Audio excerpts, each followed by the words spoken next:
Hello friends, welcome to Maths Magic by Sadhna. Today we will start the exercise 2.5 question number 60. What are the possible expression for the dimensions of the cuboid whose volumes are given below? हमें क्या दिया हुआ है, एक cuboid है, cuboid का मेरे पास volume given है, first part and second part. ठीक है, फर्स्ट पार्ट है यहाँ पर मतलब कि हमें क्यूबॉइड का वॉल्यूम दिया हुआ है, हमने ये बताने कि उसकी डायमेंशंस क्या होंगी. Dimensions means length breadth and height find out करनी है हमने कि हमारे पास अगर एक वॉल्यूम क्यूबॉइड है तो उसका लेंथ क्या होगा, ब्रेथ क्या होगा एंड हाइट क्या होगी. करते हैं आंसर स्टार्ट. देखिए मेरे पास यहाँ पर क्या है, क्यूबॉइड की फॉर्म है, volume means length breadth and height. First question करते हैं स्टार्ट. ठीक है, वॉल्यूम में मुझे पर क्वेश्चन में दिया है, वॉल्यूम की वैल्यू क्या है 3x स्क्वायर माइनस 12x. अब आप इस क्वेश्चन में ध्यान से देखिए, 3 में के टेबल पर कॉमन आ रहा है, मतलब 3 के टेबल पर 3 1 पे आता है और 3 के टेबल पर 12 किस पे आता है, 4 पे आता है. तो इसको मैंने क्या करना है, 3x x minus 4. It means 3x को x से मल्टीप्लाई करेंगे 3x के, और 3x को 4 से करेंगे तो 12x. अब देखिए ध्यान से यहाँ पर अगर आप इसे ओपन करें तो आपके पास यहाँ पर एक पर्टिकुलर डायमेंशन बन रही है. कैसे, अब यहाँ पर आपके पास 3 वैल्यूज़ बन रही है, एक तो होगी आपके पास 3, दूसरी क्या हो जाएगी x, तीसरी क्या हो जाएगी x माइनस 4. इट मीन्स आपके पास यहाँ पर क्या लिख सकते हैं कि पॉसिबल एक्सप्रेशन आपके पास क्या हो सकता है, 3 और दूसरा x और दूसरा x माइनस 4. मतलब इसमें से किसी एक की वैल्यू क्या होगी लेंथ की, किसी एक की वैल्यू क्या होगी ब्रेथ, और ये क्या हो सकता है आपका हाइट. ये था आपके पास फर्स्ट पार्ट. अब हम करते हैं इसका सेकंड पार्ट. सेकंड पार्ट है मेरे पास, यहाँ पर वॉल्यूम की वैल्यू क्या दी हुई है मेरे पास, 12 स्क्वायर प्लस 8 माइनस 20. ठीक है, ये आपको गिवन है. अब आपने इस आंसर में क्या करना है, देखिए आपको जो क्वाड्रेटिक पॉलिनोमियल दिया हुआ है इसमें जो y वेरिएबल क्या है आपका, y, k आपका वेरिएबल नहीं है. ये नहीं कि ABCD फॉर्म में है तो ये आपका वेरिएबल होगा, डजंट मीन. k आपका इसमें कांस्टेंट है, मतलब कांस्टेंट मीन्स इसमें आपके k की वैल्यू कुछ भी हो सकती है, 2 3 4 5 6 7 8 9 समथिंग कुछ भी हो सकती है. ठीक है, अब हम इसे क्या करते हैं, पहले क्वाड्रेटिक पॉलिनोमियल को हम इसको सॉल्व करेंगे, फैक्टर मतलब कि सॉल्व करेंगे स्प्लिटिंग टर्म मेथड से. अब देखिए स्प्लिटिंग टर्म मेथड से सॉल्व आउट करने के लिए पहले आप देखिए यहाँ पर ये सारी चीज़ें कौन से टेबल पर जा रही हैं, 4 के टेबल पर, 4 के टेबल पर 12 3 पे, 4 के टेबल पर 8 2 पे, 4 के टेबल पे 25 पे.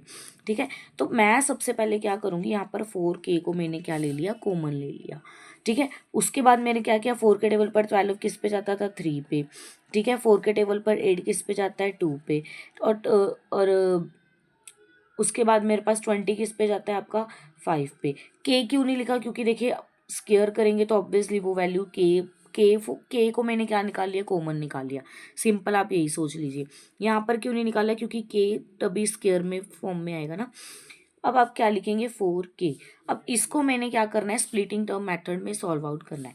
अब फर्स्ट 3 एंड 5 है, 3 और 5 को मल्टीप्लाई करेंगे तो आपके पास क्या आता है, 15 आता है. तो 15 का निकाल लीजिए, ये आपके पास आ गया. इट मीन्स 3 एंड 5, 5 में 3 माइनस करेंगे तो क्या आएगा, 2. इट मीन्स 5 को 3 से मल्टीप्लाई करेंगे 15, और प्लस माइनस करने पर क्या आना चाहिए, 2. प्लस माइनस करने पर मेरे पास 2 ही आ रहा है. समझ आ गया ना. अब आपने इसको क्या करना है, ओपन करके लिखना है. स्प्लिटिंग टर्म मीन्स इसको खोल के लिखना है. देखिए फर्स्ट वैल्यू तो हमें सेम ही लिखनी होती है, के को मैंने क्या ले लिया, बाहर कॉमन ले लिया, यहाँ पर के नहीं आएगा सॉरी, 3y ले लिया, और लास्ट वाली टर्म मेरी क्या रहेगी, सेम. अब देखिए चाहे 5 पहले लिख लो चाहे 3 पहले लिख लो, कोई प्रॉब्लम नहीं होती, आंसर आपका सेम ही आता है. ठीक है, ये आपको मैंने पहले भी बताया हुआ है. तो आप यहाँ पर क्या लिखेंगे कि आप इस तरीके से लिखिए कि आपका 2y आ जाए. तो मैंने क्या ले लिया, यहाँ पर -3y ले लिया और +5y ले लिया, क्योंकि यहाँ पर प्लस है तो बड़ी रकम का साइन प्लस में होता है, तो इसलिए मैंने 5y बाद में लिखा है. तो आप अगर इसे ध्यान से देखेंगे, ठीक है, तो आप 4k का 4k ही लिख लो. अब यहाँ पर क्या है, 3y square minus 3y plus 5y minus 5. अब 3y का 3y y minus 1 plus 5y minus 1. ठीक है, ब्रैकेट वाली रकम आपके पास क्या आ गई, सेम. पहले तो आप लिख लीजिए 4k, 3y प्लस 5, और क्या बन गया, 5 माइनस 1. 3 टर्म्स बन गई. इट मीन्स जो आपके पास क्या होगा, पॉसिबल एक्सप्रेशन क्या बनेगा, इट मीन्स इसमें एक वैल्यू लेंथ की होगी, एक ब्रेथ की और एक हाइट की. मतलब 4k हो गया फर्स्ट वैल्यू, दूसरी वैल्यू क्या हो जाएगी आपके पास, 3y प्लस 5, और थर्ड वैल्यू क्या हो जाएगी आपके पास, y माइनस 1। ये आपके पास क्या बन गया आंसर। आई होप आपको 16 क्वेश्चन समझ आ गया होगा।